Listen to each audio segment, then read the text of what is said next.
Assalamualaikum warahmatullahi wabarakatuh. Bagaimana kabarnya anak-anak semuanya? Semoga sehat selalu. Pada pertemuan kali ini kita akan memasuki bab keempat, yaitu mengenai transformasi geometri. Di sini ada 4 pokok bahasan. Yang pertama yang kita bahas adalah mengenai refleksi atau pencerminan. Refleksi atau pencerminan adalah suatu transformasi yang memindahkan suatu titik pada bangun geometri dengan menggunakan sifat benda dan bayangan pada cermin datar. Berarti sini kata memindahkan. Sifatnya ada 5 di sini. Yang pertama, jarak antara bayangan dengan aslinya sama. Kemudian yang kedua, garis yang menghubungkan titik dengan bayangan selalu tegak lurus.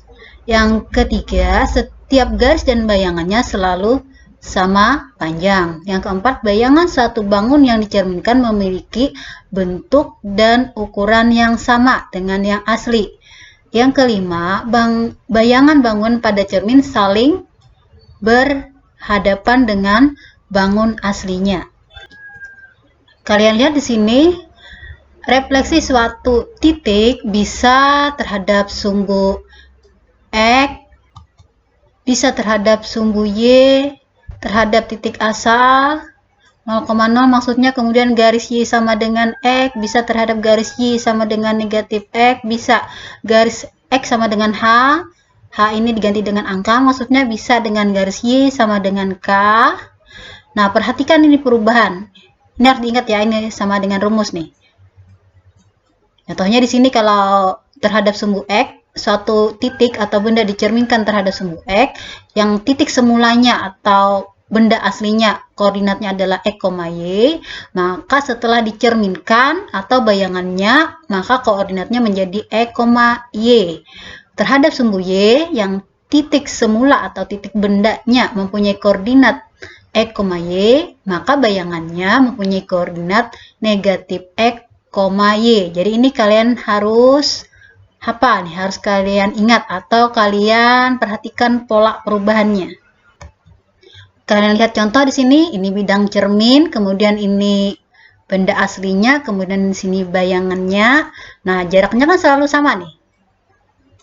Terhadap cermin dengan benda aslinya, cermin ke bayangannya, kemudian sama besar nih, tingginya juga sama, dan selalu tegak lurus nih,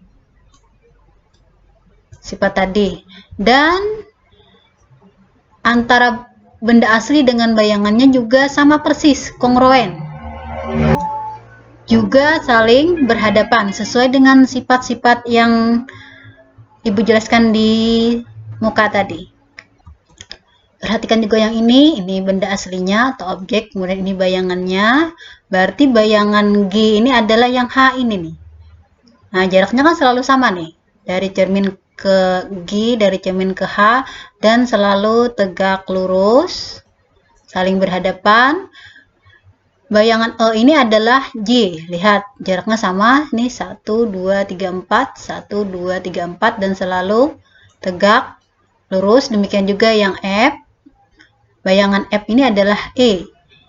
Kemudian, segitiga EFG ini sama persis baik bentuk dan ukurannya atau kongruen dengan IJH.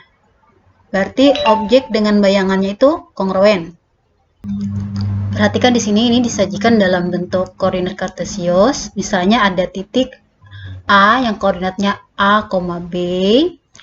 Kalau untuk gambar yang pertama ini adalah pencerminan terhadap sumbu X. Misalnya seandainya A ini koordinatnya adalah 4,7, berarti X-nya 4, Y-nya 7. Kalau dicerminkan atau direfleksikan terhadap sumbu X, maka bayangannya menjadi 4, negatif 7 sesuai dengan rumus yang di depan tadi. Atau perhatikan ini nih, A tetap A, kemudian B berubah menjadi negatif B.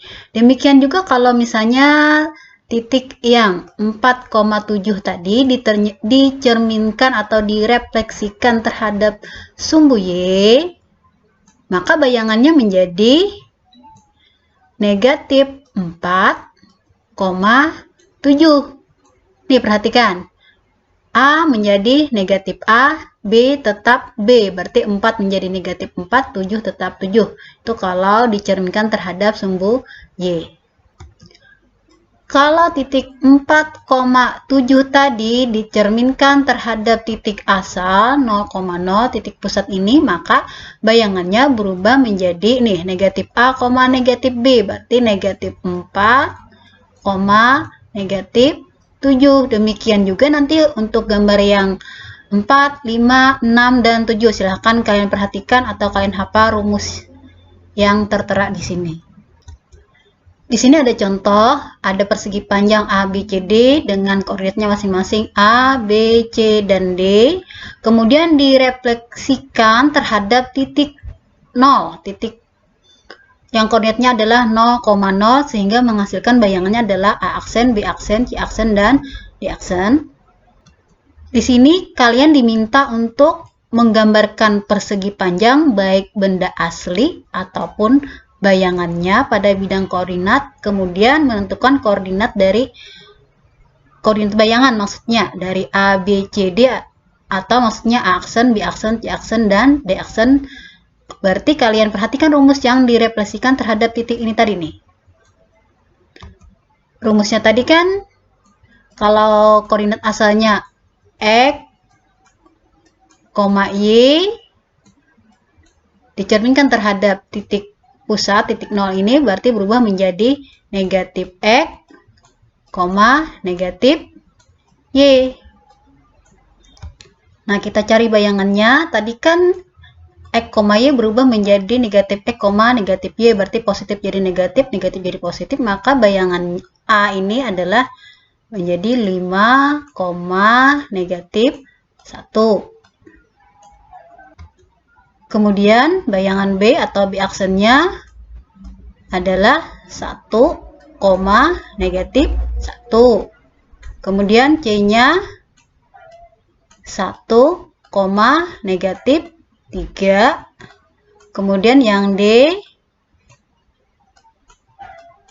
adalah 5, negatif 3. Berarti ini sebenarnya pertanyaan B tadi sudah terjawab nih. Tinggal kita gambarkan dalam koordinat kartesius.